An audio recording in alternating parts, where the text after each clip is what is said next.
Can ham radio, or more correctly, portable ham radio, be beneficial to your mental health?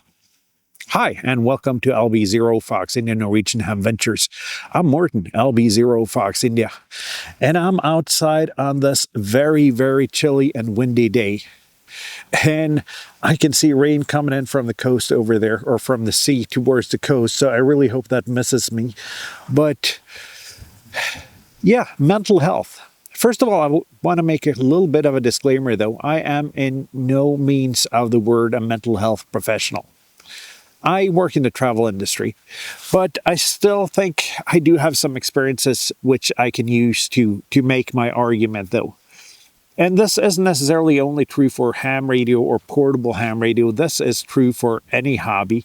But for me, it's portable ham radio, and for me, that's the way I'm gonna present it. Because I do have a very seasonal job. I do have some periods which are really hectic and really stressful.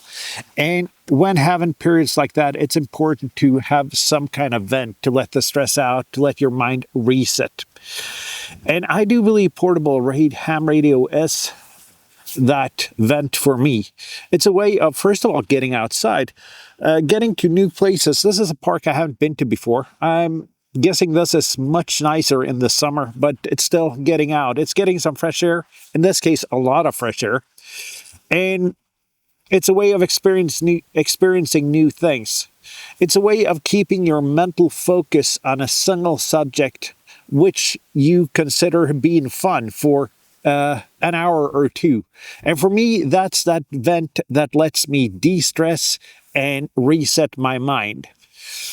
So it's not much more complicated than that, though. But I honestly believe that ham radio is beneficial to at least my mental health. It's a way of getting outside, it's a way of experiencing new things, and it's a way of diving deep into what's my hobby.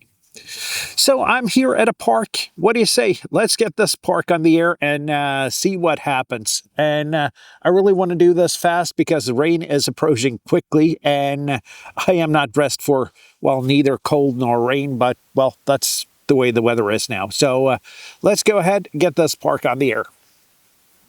And as usual, I'm only going to show you one or two QSOs, and that's going to be it. Because, it's not fun watching other people make QSOs. And we're going to get back here, make a conclusion, talk about how it went and all that afterwards. CQ Parks in here, CQ Parks in here, CQ Parks in here. This is Lima Bravo 0 Foxtrot India. Lima Bravo 0 Foxtrot India. Calling CQ Parks in here. Calling CQ Poda. Calling CQ Poda. Lima Bravo 0 Foxtrot India. Calling CQ Parks in here. Park November Oscar 3204.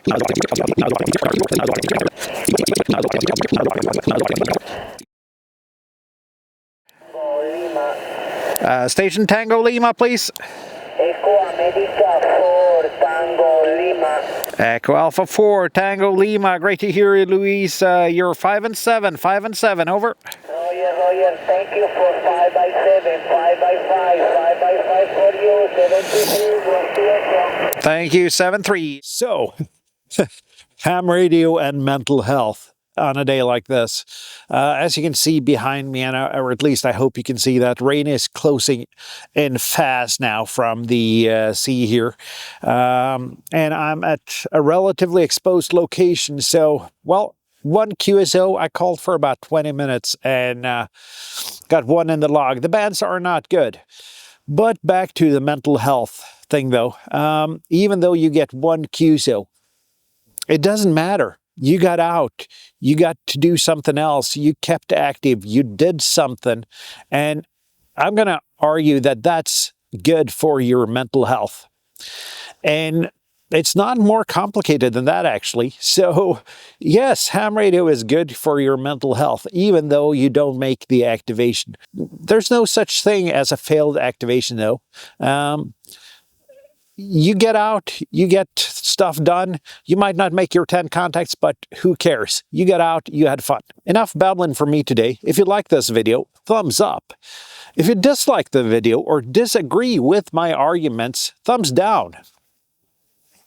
And well, do consider subscribing. I'll see you down the bands. I'll see you in my next video. 7-3, my friends.